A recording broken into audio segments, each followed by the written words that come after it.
Joining me now is Dr. Remington Nevin, St. Clair County Health Department, the director of the St. Clair County Health Department. We're going to be talking about solar. Very interesting. I'm glad to finally connect with you. Yeah, it's great to be able to speak to you as well. I should clarify, I am the medical director of St. Clair County's health department. I'm not the health officer. Exactly. Okay, I apologize. There you go. Got to get it right. I've been so much going on. I haven't had sleep yet. The kids have been keeping me up all night, basically. Thank you, though, so much. We're talking about specifically solar panels, solar energy. And as we were talking before we started recording, this isn't a new issue, right? This is something that's been ongoing. Yeah, unfortunately, for many years, there's been a push towards these intermittent, unreliable forms of power, and presumably because there's so much reasonable resistance to siting these industrial activities in the land that is most affordable, rural agricultural areas. Because there's been such opposition, of course, the legislature a few years back passed Public Act 233, which essentially overturns and overrules all local zoning, eliminates most elected local government control over the siting of these facilities, and quite understandably, the public is very distraught and very concerned over the repercussions of this. Very much so. I believe there's a litigation currently in place for that. And when people learned about that, they're not happy at all because they want control what happens in their community. But it's not just a situation where I don't want it in my backyard. There's reasons why, and that's why I bring you on as well. What is the opposition? What is your opposition to solar, having massive solar? I don't like saying farms because it's not really a farm, but a Right. massive solar project, I guess you would say. Yeah, I suppose a correct, a more accurate term for these facilities are plants. These are industrial power generating plants, whether they be Yeah. wind or solar, and in the case of energy storage battery plants. Now, of course, as medical director of the health department, I don't actually have any true authority. My authority derives from my ability to advise and make recommendations. And by law, by the public health code and the pertinent regulations, I am to advise our health officer and our county board of commissioners on what I view as potential public health problems. Okay. And these facilities absolutely constitute a potential public health threat. Any time you overturn local zoning and you eliminate the power of local communities to site potentially hazardous industrial processes and allow these into agricultural, rural, residential areas, you have the potential for public health problems, whether those be nuisances or something even more serious. I think the Michigan administration has overlooked just how much heavy lifting the local zoning process does towards eliminating many of the common public health hazards that we would otherwise deal with. And so, by eliminating local elected body control over the siting of these industrial activities, they've unfortunately overlooked the potential for a very significant public health problem. And Public Act 233 of 2023, which is the act that eliminates local control, unfortunately, it doesn't give adequate consideration to these very real public health problems. And that's the thing. What exactly health problems? I know there's a lot of talk. I just did a story in Tuscola County, near where I am, about worry about the agriculture and the land. What health aspects are we talking about? Is it what could happen if something goes wrong, or are there inherent health issues with these facilities just being there? Well, you raise a good point, and that's the issue of potential contamination. The Public Health Code directs local health departments to control potential sources of contamination. And I read that to include potential industrial sources of contamination. Unfortunately, we know all too well that these facilities are going to reach the end of their life sooner rather than later. And when this occurs, it won't be because the owners or operators are awash in cash. It's going to be because they've become insolvent, because this is fundamentally malinvestment. It's an uneconomical form of energy generation. And so there's a very real potential for these facilities essentially to turn into junkyards in situ. Once these are constructed, they are essentially junkyards. They're just awaiting the end of their functional operating life, which will be sooner rather than later. And so Yeah, without Go ahead. sorry, let me ask you real quick. I don't think the average person understands, and I don't think I did until recently, that they don't last 20, 30, 40 years. There's a lifespan on these things. Right. Now, of course, with proper maintenance, with continued reinvestment, we would expect that broken panels and defects would be fixed and so on. But we're looking at a very significant initial investment of capital. It's about $1 million per megawatt installed capacity. And without taxpayer subsidies, without very generous tax credits, and so on, the economics of these facilities are simply not sustainable. And we know the trajectory of this industry. We know that the federal government is essentially going to be cutting off all subsidies and so on. And so we are left with the potential for these facilities, once constructed, to be at immediate risk of insolvency. And so the operators and owners very well may not be able to provide the appropriate maintenance necessary to stop these from becoming junkyards in our pristine rural and agricultural areas. Now, I'm reasonably confident that when initially installed, the solar panels are reasonably safe, that there won't be much significant risk of contamination leaching from the panels. But we can't say this after prolonged weathering. We really don't know about the potential health risks after rusting, after these facilities become damaged by the very extreme weather events that proponents of these energy projects say are motivating their construction. With increased hurricanes and wind damage and the potential for hailstorms, there's a very real risk that these panels will be broken, scattering contamination all over our pristine rural agricultural areas. And with that, there's a potential for contamination of our water supplies. All of this is manageable if there are sufficient funds to provide for cleanup and remediation. But I'm not convinced that Public Act 233, as it stands, provides for adequate financial guarantees to provide for that cleanup and decontamination when it will be necessary, sooner rather than later. So someone, let's say it was an issue up here in Tuscola County, of people living right near where they're supposed to have solar panels. They would walk out their door, across the street, nothing but solar panels. Is Right. there a health risk if everything's working properly? Is there a health risk just for them being there, being near the solar panels? I'm not an expert on this. Do they give off is there any danger if they're all working properly? So, Public Act 233 actually mentions some potential public health risks posed by these facilities. Hmm. And one of the most significant ones, from the perspective you're describing, is noise. Solar plants are not quiet because they rely on the conversion of direct current from the production of electricity on the panels to alternating current, which can feed into our distribution grid. And Huh. that process requires something called an alternator. And these are very loud. And they produce a distinct type of noise, which the public health community recognizes as particularly irksome and is associated with greater risk. That is pure tone or square wave noise. It typically consists of pure tones or a rough square wave of harmonics of 60 hertz, which is the frequency of our grid. And if you've ever been next to an alternator of this kind, or an inverter, I should say, of this kind, you'll notice how irritating this is. Many communities set a standard for noise of this nature, square wave noise or pure tone noise, essentially of 0 decibels. They don't permit the introduction of any pure tone noise at all. I think 3 decibels might be listed just to provide for some objective measurement.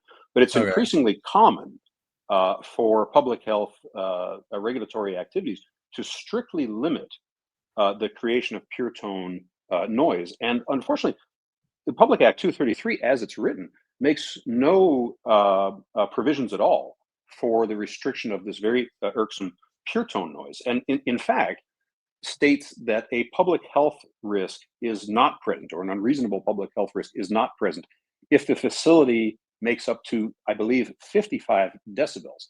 And 55 decibels of pure tone noise is absolutely unbearable.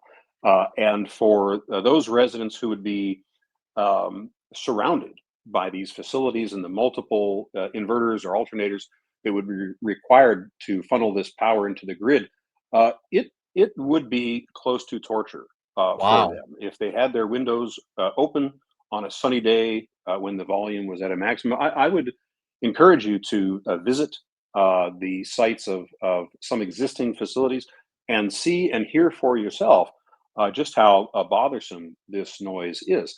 Now, in public health, there are various outcomes that we need to guard against. Of course, the most significant is death. Below that is disease. But we're not strictly limited in preventing death and disease. We can also work, and we should work, to eliminate more general health problems, and that can consist of something such as stress Hmm. or symptoms like headaches Yeah. or tinnitus that might occur as a result of nuisances like this. And so, what I have proposed to our advisory board of health and to our health officer is, particularly because the state appears to have completely abandoned this population, I have encouraged us to consider the residents who are going to be located in the path of these facilities, the rural residents who move to the countryside to escape the hustle and bustle of the city, who specifically want to be in an area of quiet, peaceful, rural noise. That we should consider this population as a particularly vulnerable population group. And by doing so, the Michigan Public Health Code permits us to intervene to prevent health problems. And I take that to include the stress and anxiety and mental health anguish and other symptoms that would arise from the nuisance of this very irksome noise from these facilities. I'm glad you bring that up because there's a lot of meetings happening every week throughout the state. And I've been listening to them, and that noise, you do not hear that from obviously the company, the solar companies or No. their representatives. But what you're saying is good because I'm going to send this out to everyone who's interested because those are questions then that need to be asked, not only by the citizens, but the officials in the cities, the townships, or the counties. These are things then they need to ask, not just your area, but the entire state then. So, unfortunately, if the legal challenges aren't successful, then Yeah. the act, as it's written, completely eliminates any local elected body control over the siting of these facilities. But what's Wow. interesting is if you read the text of the act very carefully, among the bodies that are excluded from intervening, what's missing from that list are local public health agencies. And Huh? as we learned during COVID, local public health agencies have independent regulatory and Yep. rulemaking authority. Yeah. So I've advised the Board of Commissioners and our health officer that I consider us to be independent in this context from local government. And my interpretation of Public Act 233 is that if the legislature did not want us to intervene in cases where there was an obvious public health risk, they would have written into the act that we are not allowed to intervene. And the fact that they didn't, I think, is a clear indication that it was the intention of the legislature to permit local health agencies like our local health department from enacting regulations and passing health orders to mitigate or eliminate the public health risks posed by these facilities. I can't see any other reasonable interpretation. Yeah, that's very good information for everyone in the decision-making process across the state. And I just learned the other day on southwestern Michigan in Comstock Township, Mhm. residents had a battle, and I didn't even think about this, but the power what do you call it? They look like shipping containers that they store the energy in. That this one community, they were going to put a lot of them on this land. So it's not just the solar panels, it's the energy storage too, the big boxes. And I don't even Right. think people realize that that's necessary as well. So, unfortunately, the main problem with solar power is that it produces power when we typically don't need it very much. The Michigan energy grid has peak periods of demand at a time generally before sunrise and at a time generally as the sun is going down or after it's gone down. And for our power needs during those two times, we've traditionally relied upon reliable forms of power such as coal and gas and nuclear generation. If we were to somehow switch to intermittent, unreliable forms of power in order to meet energy demand during those times, there would need to be some form of energy storage. Yeah. Now, in practice, what's been found is that this is a pipe dream. This will never work. It's extraordinarily uneconomic. It's inefficient. To invest in battery packs linked to intermittent, unreliable solar and wind is simple economic malinvestment. It doesn't make any sense. And ever since the environmental movement has recently begun to re-embrace nuclear power, it really doesn't make any economic or political sense to continue to invest in this failed renewable energy strategy. It is a failure. And One so last these Go ahead, go ahead. well, and so unfortunately, these battery plants that you're describing, and then the solar and wind plants that are to be linked to uh, these facilities are going to become uneconomical to run. They're going to become uneconomical to maintain, and they're going to fall out of maintenance. And Yeah. so, regardless of how safe and well maintained they may be today, we need to be concerned about the state of these facilities 5 years from now, 10 years from now, when the owner operators become insolvent, and they will. That's why they're typically operated as LLCs to limit the liability of the owners. And at some point, these facilities will become a burden to the local units of government that are not currently allowed to have any say about where they are. So if this is not a potential public health problem that can cause immediate acute health problems among affected residents and can lead to very significant sources of future potential contamination, I don't know what type of problem we are supposed to address in local public health. This situation is one that is perfectly made for us to address. And so I have instructed our Board of Commissioners and our health officer that if we don't act in this case, then what is it that we are doing? And I would encourage other local health departments, other medical officers, and other health officers to consider what we're doing, the enactment of regulations and, if needed, health orders to regulate these facilities, and consider emulating what it is that we are doing, because this is potentially the solution that our rural residents have been desperate for some time. And that's what you just answered what I was about to ask you, advice for others, but also advice for citizens. And this knowledge is good for them to have. And it seems like we had an awakening in Michigan when that small 400 acres in Gaylord, where there was going to be a solar farm, I guess you would say, because a lot of Yeah. people vacation up there and it just didn't make sense to people. So, what is your advice to the citizens? It seems like speaking up, calling lawmakers, it does make a difference. And the more knowledge, the more you speak out, it sounds like it's starting to make a difference, maybe.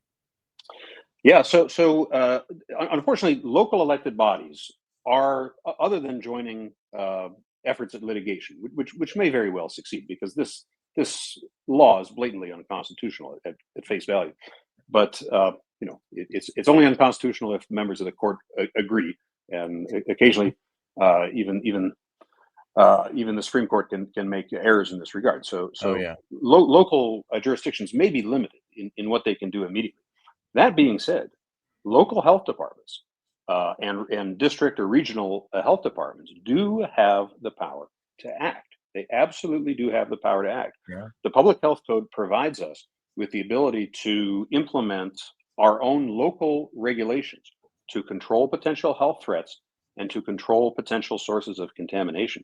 And not only do we have the authority to do this, the public health code specifically says we are obligated to do this, that we must work diligently to counter these problems. And so I consider it my professional obligation as someone who the state of Michigan has found to be fully qualified to practice public health and preventive medicine on behalf of our local health department. I consider it my obligation. I would consider it not doing my job if Yeah. I didn't push for us to exert some form of regulatory control over these potential health hazards. And in the same manner that we are doing this ourselves in St. Clair County, every other Michigan jurisdiction can do the same thing. Now I know that in recent years, many rural areas of Michigan have become,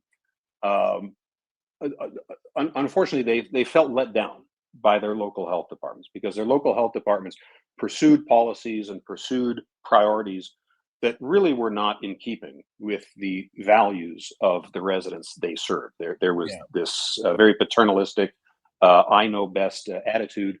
And in many cases, health officers and medical directors basically flaunted their power and said, too bad, you have to do what we say. What we've seen in recent years is that our mistakes during COVID, that this very bad attitude that we demonstrated during COVID, has come back to really hurt the public health profession. The residents no longer trust us, and for good reason, because we are no longer trustworthy in large measure. And what I would propose to my colleagues is that this is a way of re-earning the trust. Has this been tested? Oh, I think I lost you. Are you still there? Oh, Together. Oh, your signal cut out, but oh, you're back now. Sorry, we lost the signal. Has this been tested yet? Using the health department, or has this been implemented anywhere in the state that you know of? No, I don't expect it would have been, because most local health departments across Michigan, they really do the bid in large part. They although they claim to be serving local interests and to be serving the counties or the regions where they're located, we've all seen this ourselves, that their priorities and their values largely reflect those of the blue cities and the priorities of the state administration. And it's relatively uncommon for local health departments to take a position that's contrary to that. And of course, in this particular case, you have the governor who's very strongly in support of this, and it appears that the governor has directed, implicitly or explicitly, that the various regulatory agencies, Eagle and MDHHS, don't take any strong position on the potential health hazards of these facilities. I would have expected, if these agencies were acting truly independently, I would have expected them to raise some alarm, because there are very real public health risks associated with siting these large industrial processes so close to these vulnerable rural populations. And the silence of these agencies is in stark contrast to what you would expect if a comparable facility were proposed for an inner city urban area. There's an entire field called environmental justice that would be up in arms if there were any comparable industrial plant proposed for an inner city urban area. And yet when that same facility is planned for a rural agricultural area, typically with red voting conservative residents, the silence of these regulatory agencies is deafening.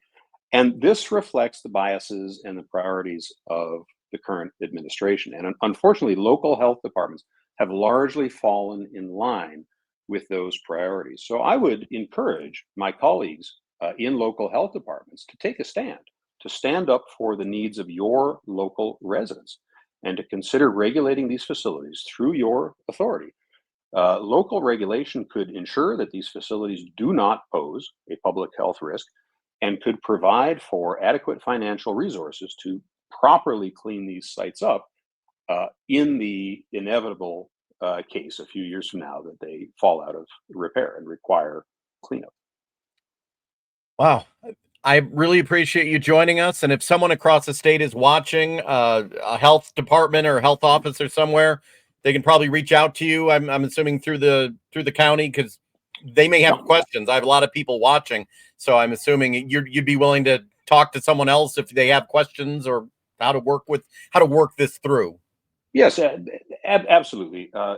Ours is a relatively small community, so any health officer, any medical director of any other local health department that wants to discuss this with me, they're welcome to call. And of course, any resident from another county or another region that has questions about this, I'm more than happy to field your calls and questions.